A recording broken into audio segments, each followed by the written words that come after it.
Jason is so happy right now that all of you are here. Through pain and sorrow, this is exactly how he would have wanted to be remembered. Like a true hero. Or like I used to call him, Big P.O. Rivera. You have the whole nation on gridlock. And although you won't be here anymore, I want you to live through me.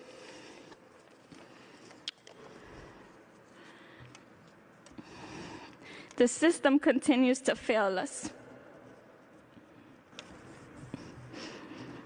We are not safe anymore. Not even the members of the service. I know you were tired of these laws, especially the ones from the new DA. I hope he's watching you speak through me right now. I'm sure all of our blue family is tired too. But I promise, we promise, that your death won't be in vain. I love you to the end of time. We'll take the watch from here. It's been 2 years and 2 months since Detective Rivera and Detective Mora made the ultimate sacrifice, just like my husband, Jonathan Diller.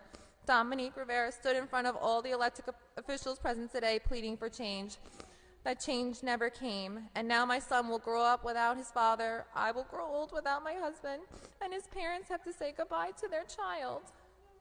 How many more police officers and how many more families need to make the ultimate sacrifice before we start protecting them? Corporal Keith Heacook. It's Heacook.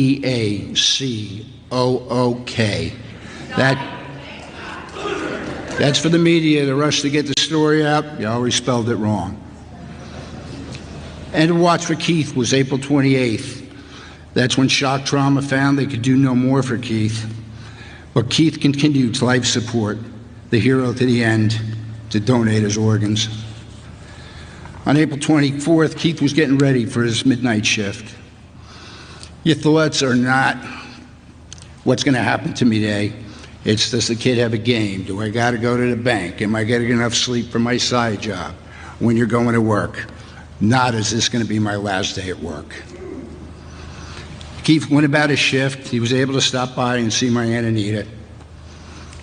Working in a smaller community, you get to do that. After he was done, he got back in his patrol car, went about his shift. Sometime around 5 a.m., Keith received a radio call for a disturbance, and he was dispatched alone. He didn't know that an actor had already attacked people in the home. He did not know that 2 elderly neighbors were also attacked and savagely beaten. But like the cop he was, he responded alone. In that home, he met an attacker, an unarmed man. Keith fought hard for his life. He had so much to live for. Was he thinking of his wife, Susan? His son, Matthew, his mother, Anita? Siblings, Mary Alice, Tommy, Kathleen, and Anita Claire. Other family, Colin, Michelle, Clint, Chuck, nieces and nephews, everybody that was in his heart, while he was fighting for his life alone.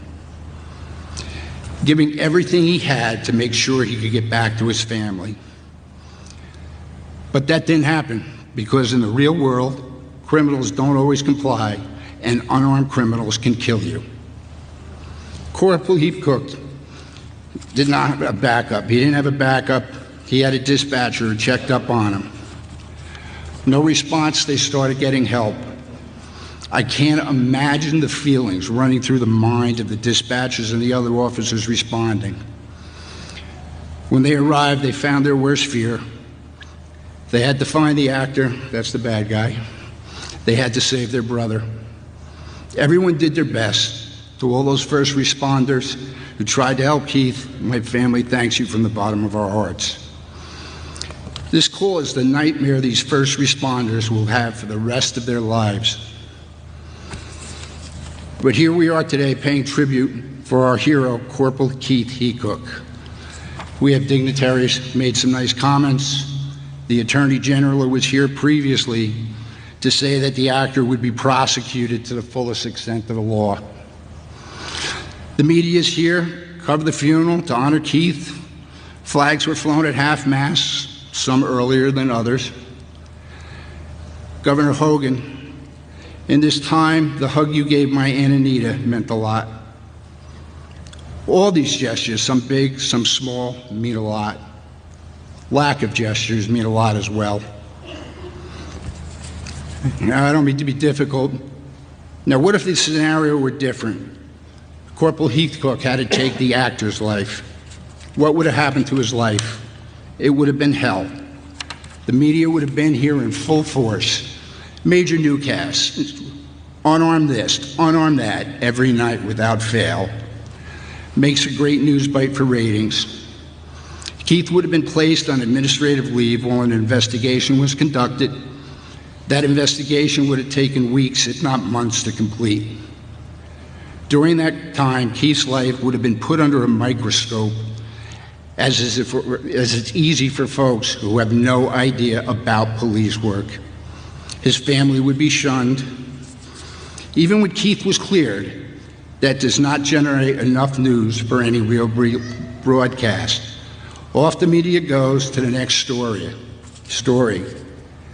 The damage you left behind with no consequences, just fallout for the family. But at least we'd have Keith.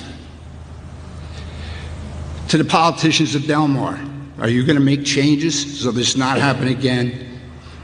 Or are you going to let roll the dice? Because I can assure you, this can happen again. Perhaps you might even finally settle a contract with the officers. They've worked long enough without it.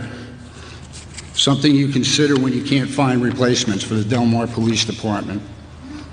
Chief Barkley, sir, you're the leader. This is the time for your voice to be heard.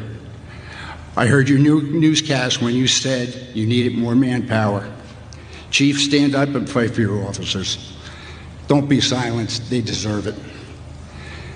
To the federal and state politicians, what are you saying to the men and women of law enforcement when you shout defund the police, strip them of qualified immunity? Yet you keep qualified immunity for yourselves. Stop listening to the loudest voices. Listen to the people that law enforcement protect. You will find that they want the police. They want the police. Violent crime is going up in every major city in the country. These kind of laws are crushing proactive police work. Please sit down and speak with all the people in a rational manner. All the people, from the anti-police to the officers themselves, everybody it affects. Trust me, your answer's in those conversations. Don't just throw bills together and see where they stick. FYI, you know who hates bad police officers the most? The good cops out there doing the job every day of the week.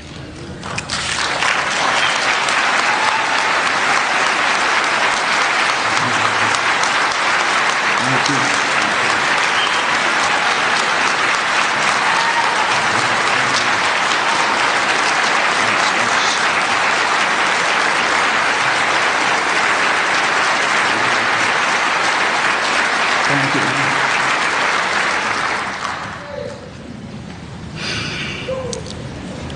To the hundreds of brothers and sisters standing outside here for Corporal Keith Heacook, we thank you. We want you safe. We want you to go home every day to your families. We are a proud, diverse family of nurses, military, police, fire, and teachers. We feel your pain as you feel ours. For all, remember his wife Susan, his son Matthew, his mother Anita, his family, Mary Alice, Tommy, Kathleen, and Anita Claire, and any and all who cared for Keith. Remember his name, Corporal Keith Heacook, H-E-A-C-O-O-K. Let his name be a beginning, not an end. Good change can come from this. Let it happen. Rest in peace, cousin. Your family loves you. Your brothers and sisters in law enforcement will take it from here with you in their hearts. Thank you.